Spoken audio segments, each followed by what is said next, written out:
पहली बात तो यह है कि ये अब जो इस तरह की खबरें आती हैं, जिसको कह लें आप पॉजिटिव खबरें, उस पर अब यकीन करने को दिल चाहता है, इसलिए कि मैंने अपनी ज़िंदगी में 30 रुपए पर लीटर इजाफा होते तो देखा है, 40 रुपए पेट्रोल कम होते कभी नहीं देखा था। वो हमने हाल ही में देखा है। तो इसलिए अगर जब ये खबर आती है कि मज़ीद कमी होने वाली है, तो मेरे ना दिल में एक वाकई उम्मीद पैदा हो जाती है कि कुछ ना कुछ पॉजिटिव रिलीफ जो है वो आवाम को मिलने जा रहा है। दिल बाग बाग हो जाता है। खबरें ये हैं कि 8 से 10 रुपए तक फी लीटर जो है पेट्रोल मज़ीद कम हो सकता है। लेकिन इससे भी ज़्यादा रीअश्योरिंग बात जो है वो है मुसद्दिक मलिक साहब की, जिन्होंने कहा कि इलेक्शन से पहले पेट्रोल तो अभी और भी सस्ता होगा। अगर ऐसा हो जाता है तो यकीनी तौर पे एक आम आदमी की ज़िंदगी काफ़ी आसान हो जाएगी, क्योंकि जब तेल की कीमत बढ़ती है तो हर चीज़ की कीमत बढ़ जाती है। अनफॉर्चुनेट बात यह है कि जब तेल की कीमत नीचे जाती है तो उस रफ्तार से कीमतें कभी नीचे नहीं आती।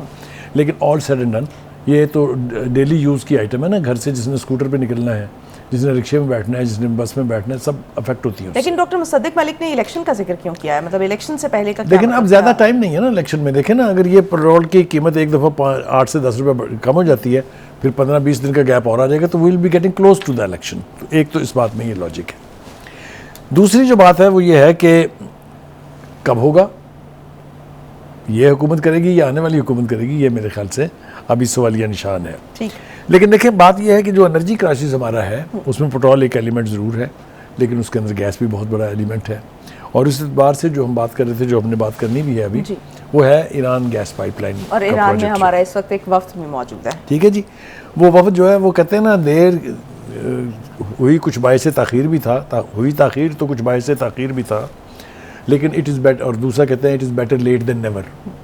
अगर हम इसके ऊपर अभी भी खामोश बैठे रहते तो 2024 के मार्च के बाद ईरान ने आराम से चला जाना था आलमी सालसी अदालत में, और हमें सिर्फ 18 अरब रुपए की ठुकनी थी। आपको याद है ना कि पहले भी हम यही हमाकत कर चुके हैं, और रिकोडिक के मामले में हमें 6 अरब डॉलर जो है उसकी ठुक चुकी है ना पहले एक दफ़ा, जिसके लिए अब हम अपने एसेट्स बेचने पर मजबूर हैं। सऊदी अरब के आगे हाथ फैला रहे हैं कि खुदा के लिए हमारी मदद करें। एक बात। दूसरी बात यह है कि ईरान गैस पाइपलाइन के प्रोजेक्ट का डिले होना जो है, इसके आलमी तनाजुर में अगर आप देखें तो बहुत सारे फैक्टर्स और भी थे। एक तो ये कि Iran was terribly sanctioned by the United States and the west. ठीक है ना, एक तिनका बाहर जा रहा था, ना कोई तिनका उनसे ख़रीद रहा था, ना कोई वहाँ भेज रहा था। लेकिन ये इनिशिएटिव जो है आसिफ अली जरदारी साहब का, ये बहुत विजनरी इनिशिएटिव था, कोई दो राय इसके बारे में नहीं है। क्योंकि अगर ये गैस पाइपलाइन अपने मंतकी इंजाम तक पहुँच जाती, कमीशन हो जाती, तो पाकिस्तान में एनर्जी क्राइसिस नाम की कोई चीज़ नहीं होनी थी।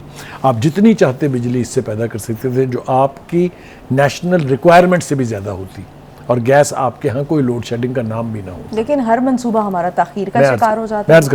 मुझे यूँ लगता है कि हमारी ये ईरान पाकिस्तान गैस पाइपलाइन जो है, ये हमारे न्यूक्लियर प्रोग्राम की तरह से अमेरिका, भारत, इजराइल और वेस्ट के गले में हड्डी की तरह फंसी हुई है।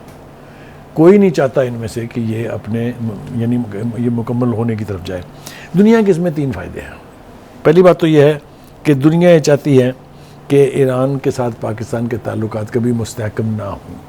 इसकी तफसील में जाने की ज़रूरत नहीं है, ये बिल्कुल चढ़ते सूरज की तरह से वाज़ेह बात है। दूसरा ये कि ईरान को आराम से जुर्माने के 18 अरब रुपए मिल जाएंगे, उसने जो कुछ खर्चा वर्चा किया वो सारा रिकवर हो जाएगा। और तीसरा ये कि हमारा तो 18 अरब रुपये का नुकसान हो गया ना, मिला कुछ भी नहीं। कहते हैं ना वो खाया पिया कुछ नहीं, गिलास तोड़ा बाहर आने वाला हिसाब हमारे साथ हो जाना था। तो बुखारी साहब, ये इंटरनेशनल प्रेशर है या इनकॉम्पिटेंसी है? क्योंकि दूसरी तरफ हम देखते हैं कि हमारे जो लोकल मंसूबे होते हैं, कालाबाग डैम देख लें या दूसरे डैम्स भी देख लें, तो वो हम देखते हैं कि हमेशा ताख़ीर का शिकार रहते हैं, या कुछ ना कुछ कोई ना कोई कंट्रोवर्शियल पंगा। इसके लिए देखें जी, अगर तो हम इसको 2 ममालिक के तनाजुर में देखें, ईरान और पाकिस्तान के, तो इसमें दोनों मुल्कों का फ़ायदा ही फ़ायदा है।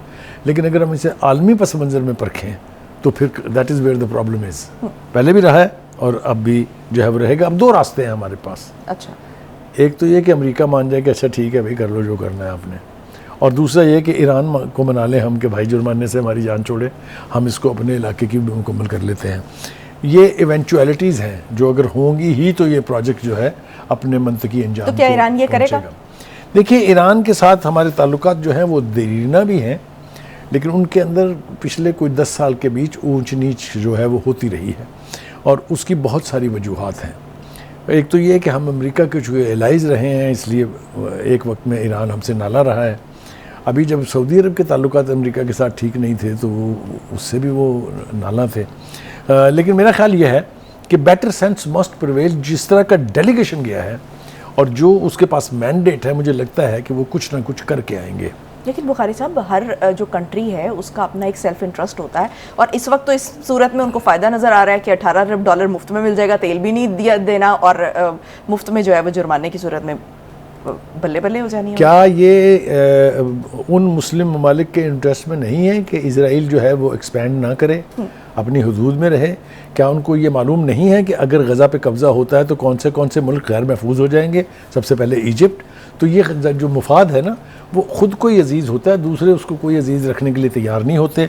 लेकिन एक बात वसूख से कही जा सकती है कि खुदा करे, और हमें दुआ करनी चाहिए कि ये मंसूबा तकमील तक पहुँच जाए। अगर ये पहुँच गया, कितने दुखड़े दूर हो जाएंगे हमारे। ये जो हम कशकोल लिए फिरते हैं, एक मुल्क के बाद दूसरे, दूसरे के बाद तीसरे, और अल्लाह से आस लगाए बैठे हैं कि भेज मौला, वो जिस तरह वो एक फ़कीर कहता है, तो उससे निजात मिल जाएगी हमें।